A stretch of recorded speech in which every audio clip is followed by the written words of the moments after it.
Welcome to the Calm Analytics channel. Boris Zeitlinghausen is with you. Today is July 14th. Here are the main news stories at this moment. Another major oil refinery in the Russian Federation is out of commission. The Syzran Oil Refinery has completely halted oil processing after the drone attack on July 12th. Reuters reports this. In general, this time the AVT-5 unit was taken out and the second unit was knocked out back on May 21st.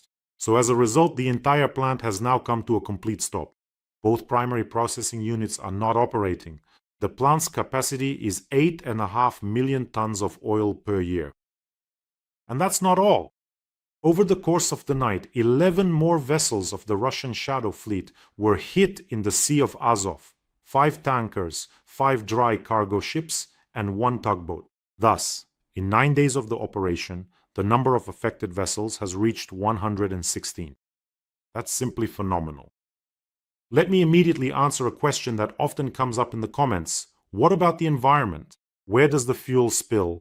And what happens to the fuel that's in the tankers? The fuel does not spill into the Sea of Azov. In the video I'm going to show you today, you can see that the drones specifically target the tanker's bridge, the superstructure from which the vessel is controlled. After that, the tanker becomes practically uncontrollable, and the only thing that can be done is to tow it back to the port. The fuel remains inside the tanker. Theoretically, the Russians can pump this fuel back into storage tanks at the port, but those tanks won't last long. So basically, tankers with fuel inside just accumulate, left without control. That's all that's happening. Now let's talk about the logic behind this hunt, which was partially explained by Madhyar today. In short, the point of this operation is not to destroy individual tankers, but to disrupt the entire logistics scheme for oil exports and naturally the supply chain to Crimea. Russia has several key ports in the Sea of Azov. In other words, these ports are used for the transshipment of oil and petroleum products. These are the ports of Azov, Rostov-on-Don, Taganrog, Yeysk, Kavkaz, and also Kerch in the occupied Crimea. So, the main work in these ports is essentially carried out by those very tankers that are being targeted by our drones. These are small, flat-bottomed tankers with a deadweight of about 7,000 tons. Roughly speaking, that's their carrying capacity. They pass through the Volga-Don Canal, pick up oil from these ports, and then either head out into the Sea of Azov, go to Crimea, or continue on to the Black Sea, where they transfer their cargo to large ocean-going tankers that physically cannot enter the Sea of Azov. In other words, large tankers can't enter the shallow ports, but these smaller tankers shuttle back and forth like ferries, probably. So these tankers basically load oil and petroleum products onto the big tankers, which are anchored in deep water in the Black Sea, and then those large tankers continue on to other destinations. To load a single large tanker, it usually takes from 12 to 15 of these courier tankers. And directly in the Sea of Azov, at the start of the operation, there were 120 vessels of various types, a significant portion of which were these River Sea-class ships. So in 9 days, 116 vessels were destroyed. Of course, these weren't all tankers. That is, there were also tugboats, auxiliary vessels, and some tankers were hit more than once.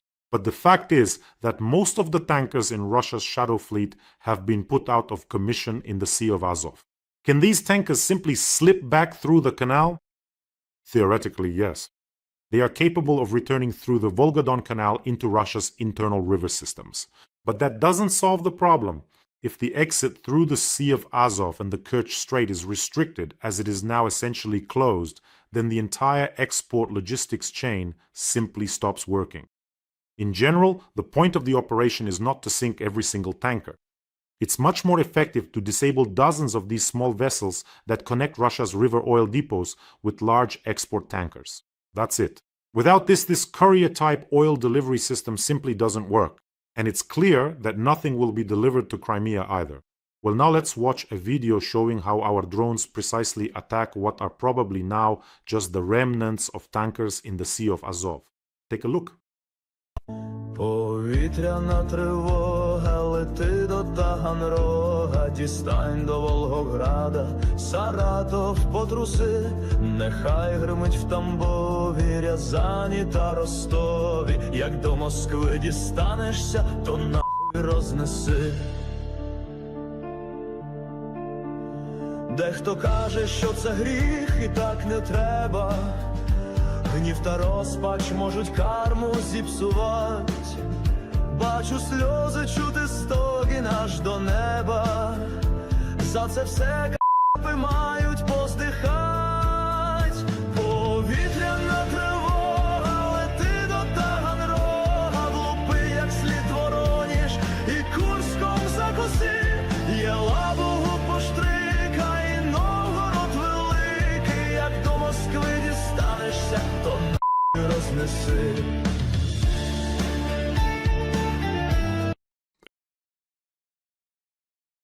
This cheap Botox jellyfish is clicking her heels saying, I'll come up with a new scheme for delivering fuel to Crimea. But we'll get to that a bit later. By the way, friends, don't forget to subscribe to this channel. It's important. You can do it right now without putting it off. It helps promote the channel. We're fighting against Putin's propaganda, and together with you, we'll do it much more effectively. So make sure to subscribe. Putin announced that work is underway on a new system for supplying petroleum products to Crimea, which, to quote, will be very difficult for the enemy to reach. As I understand it, well, what could it be? It's unclear since it's not by air and the sea is closed. They're probably planning to lay a pipeline under the bridge. Really, how did no one think of this before, right? Honestly, how much longer can you keep talking nonsense? He says, we'll soon implement a system that the enemy can't reach. How soon is soon? Why do you keep running your mouth over there? Let's say he really meant a pipeline along the bottom of the Kerch Strait. That's the most likely option, because I don't see any other here. If we're talking about an underwater pipeline across the strait, its length should be about 20 kilometers. But the main part of the work isn't just laying the pipe, it's building pumping stations, reservoirs, connection nodes, protection systems, automation, and so on and so on. And what does all that mean? All of that will be visited by our drones. So even with maximum mobilization of resources, such a project would take at least 10 to 12 months. And a fully functional system with high throughput capacity would take a year or more. So is that soon? Crimea will be without fuel for a year. The southern military group will be without fuel for a year. And does Putin really think that no one will get to that pipeline? Come on, they'll blow it up even during the construction phase. And do you know what else Putin said? That the actions of the armed forces of Ukraine are creating certain problems with petroleum products in Russia. But, he added, the situation will gradually improve. Of course it will. Oh, it definitely will. Madhyar and his birds will fix the situation too. They'll wipe out all the Russian oil refineries. And why is he going around talking nonsense again? He was jumping around on stage. It's like this is some other Putin, I don't know. He was so lively, even dancing a bit, speaking without notes, clacking his new porcelain teeth. How many of them are there anyway? I have no idea how many of these Putins have piled up in the dungeons. One can't say a word without a script. Another one, well, probably the same, reads everything from a teleprompter, can't say a word on his own. And this one is jumping around on stage, yelling, shouting, clacking his teeth. How many of them are there? So how is the situation going to be fixed? Why is he lying again when every day one or even several oil refineries are being taken out? A bit later today, there will be 2 more refineries that our drones have visited. I'll tell you about them. If soon there are no tankers left in the Sea of Azov, how is the situation going to be fixed? Well, Ukraine and Ukrainians are truly performing a real feat. Indeed, that's the case. The huge Russian army has broken its teeth against Ukrainian heroes. And today, in our episode, we have a rather unusual fundraiser, probably for a very good person, Yura, and his comrades in arms. Yura, from one of the airborne assault units, was mentioned to me by my longtime good friend Victor, the commander of a unit of true drone system aces. He said, "There's a great guy, a real fighter. He's currently fighting on the Zaporizhzhia front. His name is Yura." By the way, Yura has been fighting since 2022, and he and his comrades have just returned from a combat mission. Their vehicle took quite a beating. The car got everyone out safely, but now it needs repairs. Yura himself is modest and would never ask for help. Well, that's something that happens often with us. Someone asks for help on behalf of their friends, and my friend asked me to help him. He says, "Rumor has it that the viewers of this channel work real miracles." That's true. We really are a great force together, and the fundraisers we've completed have saved dozens of lives. That's no exaggeration. I think we'll help Yura too, this modest but strong warrior, especially since the fundraiser is a small one. The link to the fundraiser is in the description of this video. There are Mono and PayPal options for those who want to help from abroad. By the way, Yura doesn't know that we're launching the fundraiser today. It'll be a surprise for him. And from myself and from all of you, I want to send the warmest words to both Yura and Vitya, my friend. Guys, it's people like you that Ukraine stands on. Take care of yourselves and thank you for your work. And make sure to come back. And today 2 more oil refineries were hit. The Gazprom Neft Kimsavat refinery, that's in Bashkortostan. It's 1,450 kilometers from Ukraine. I checked on the map. And they also struck the FSB refinery in Krasnodar Krai.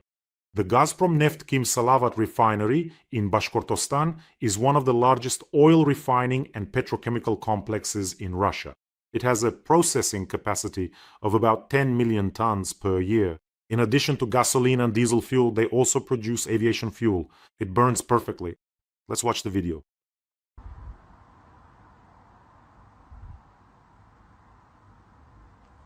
It burns well, just the way you like it.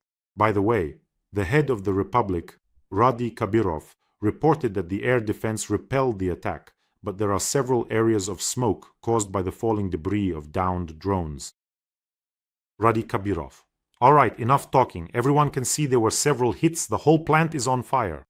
By the way, even Russian bloggers themselves are now saying, enough with this nonsense about smoke and bangs. Tell the truth. How is that possible?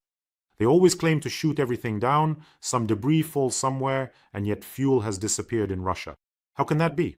And the FSB Oil Refinery, which was also hit today, is located not far from Krasnodar and is also one of the largest in southern Russia. It has a processing capacity of 9 million tons of oil per year.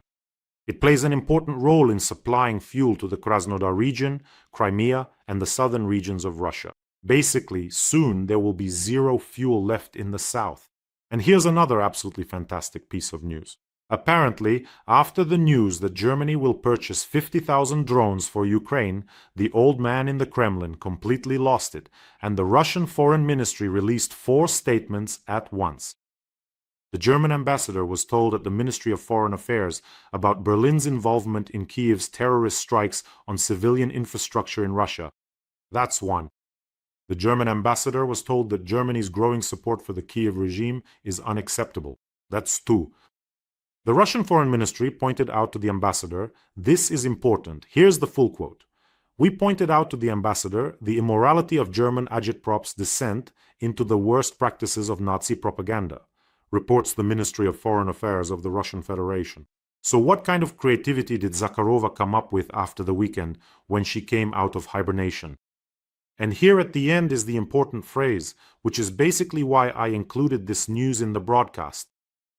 After completing her assignment, the German ambassador will return home by car, and this discredits the embassy's statement about fuel problems in Moscow.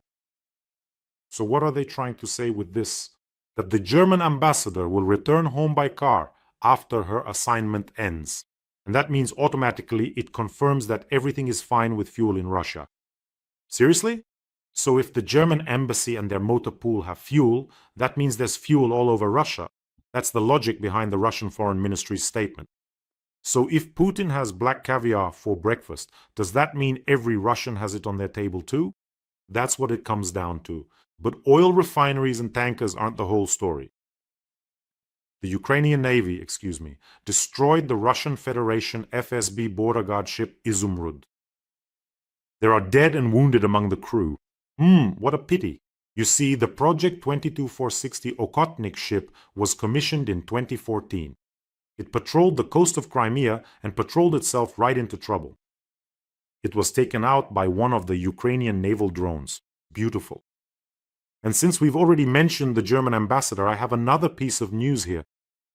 I think it's interesting. Former BMW designer Pierre Leclerc has become a Russian citizen. The corresponding decree was signed by Putin. Pierre is 53 years old. He was born in Belgium, worked at BMW from 2000 to 2013, developed the design for the BMW X5 and X6, then worked for a Chinese company and later for Syzran. What happened to you, Pierre Leclerc, huh? What happened in your life that made you want to get Russian citizenship?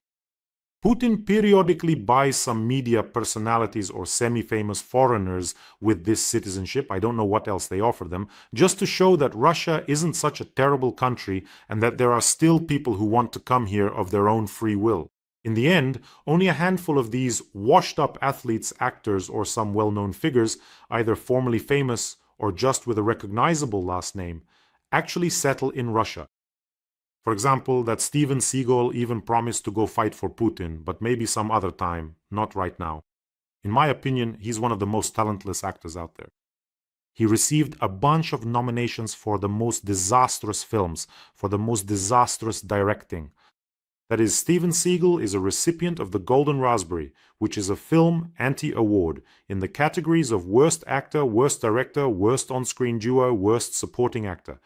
He collected everything that was possible. He's a 100% candidate for receiving citizenship from Putin, so they even buy people just for their last name. For example, Elon Musk's father was offered citizenship. He says, I don't know, maybe. You see, even such an unprincipled character is still thinking about it. Or, for instance, Charles de Gaulle's grandson also received Russian citizenship. The last name is de Gaulle, so if it's the grandson or someone else, they go, sure, let's do it. Well, now there will also be a former BMW designer. I wonder if he's going to do something with Avtovaz or not. Nothing new. You know, for me, it's always been a mystery. They ruin their own reputation, and they don't improve Russia's either. So why is all this being done? Just an astonishing piece of news today. It turns out that today the FSB foiled a massive drone attack on a strategic facility in a residential area of the Moscow region. So, let's start with the FSB's press release. The attack on the facility in the Moscow region was being prepared by the SBU. After launch, all the drones were destroyed by an FSB special unit. The attack on the Moscow region facility was planned using 35 FPV drones assembled in Kyiv, equipped with Canadian control systems. The drones were smuggled in a shipment of Spanish ceramic tiles through Slovakia and Poland, and then through Belarus with the assistance of European intelligence services. 2 Moldovan citizens, under the supervision of Kyiv, of course, prepared the facility, a hangar, for launching the drones. And the perpetrator admitted that he had been recruited through a terrorist organization. He was supposed to be taken to Ukraine and then fight against Russia. Well, that was supposed to be his reward. The hangar renter, who had been recruited for money by Kyiv to store the drones, resisted and was eliminated on the spot. Albert Vasiliev, known as the Ukrainian rapper and blogger Kyivstoner, was involved in organizing this campaign under the patronage of the SBU. And it turns out that the SBU involved children aged 13 to 16 to activate illegally acquired SIM cards that were used in the drones. You know, you couldn't make up something this crazy if you tried. It's like, you know, when you have a fever of 40, you start hallucinating, and suddenly there are kids, something about Kyivstoner, and then maybe even aliens. What's going on with you over there? Has the FSB's cuckoo ensemble finally lost it completely? What does Kyivstoner have to do with this? What kids with SIM cards? So, the SBU, attention, the SBU, for some reason, asks Kyivstoner, a rapper and former member of the group Gribi, to send FPV drones to the Moscow region.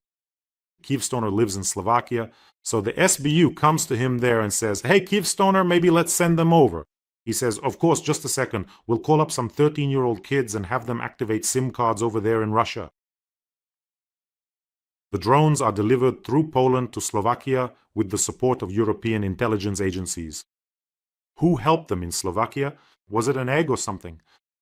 It's good that in this press release, at least as I understand it, it was written by that old guard of communist geezers. At least they didn't write that the drones were delivered through Czechoslovakia. By then, in Russia, some kids had already bought those SIM cards and activated the drones. So what is even going on? What kind of nonsense is this? Why did the SBU involve a rapper and kids in this operation? The drones that were supposed to take off from the hangar for some reason didn't take off. Oh, they didn't take off because the FSB guys showed up and just shot them point blank. They even filmed an entire movie about this special operation. And for some reason, the drones didn't have any munitions. I mean, otherwise the FSB guys probably wouldn't have shot them point blank. The whole hangar would have been blown apart, torn to pieces. Why were drones without munitions even flying anywhere? Were they trying to scare someone with the buzzing? Actually, I think the FSB should take a close look at Povali, Korolova, and Ani Lorak. I mean, they were definitely somewhere nearby, so you can definitely start working on these ones too. This information is 100% reliable. Well, friends, take care of yourselves and your loved ones. Subscribe to this channel, don't forget, and let's help Yura and his comrades. The link to the fundraiser is in the description of this video. Have a peaceful day, everyone, and glory to Ukraine.